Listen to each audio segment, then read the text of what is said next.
भयकथा भूक. रात्रीचे 1:15 वाजले होते. पावसामुळे वीज गेलेली. संपूर्ण घर अंधारात बुडालं होतं. अनिकेतला जाग आली. पोटात विचित्र कळा उठत होत्या. खूप भूक लागली होती.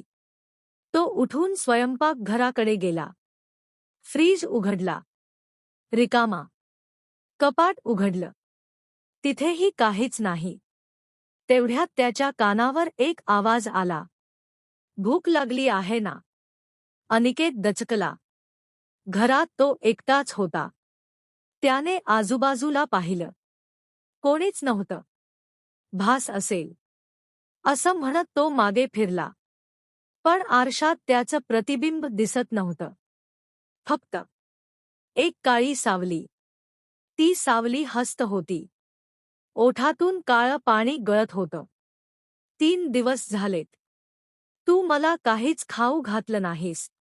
अनिकेतचा श्वास अडखळला. तू तू कोण आहेस? तो थरथरत म्हणाला. सावली जवळ आली. तिचाच आवाज. पण खोल आणि घशातून. मी तुझीच भूक आहे. क्षणातच दिवा लागला. सगळं सामान्य दिसत होतं. अनिकेत सुटकेचा श्वास घेतो. तो टेबलावर बसतो. तेवढ्यात त्याच्या हातावर काहीतरी गरम सांडतं. तो खाली पाहतो. त्याच्याच हातातून रक्त वाहत होतं. आणि ते रक्त चाटत होता. तो किंचाळतो. पण तोंडातून आवाज निघत नाही. आरशात पुन्हा ती सावली दिसते. ती पोटावर हात ठेवून म्हणते. आता भूक भागली आहे. सकाळी शेजारी त्याला सापडलं. स्वयंपाकघरात. रिकाम्या नजरेनं.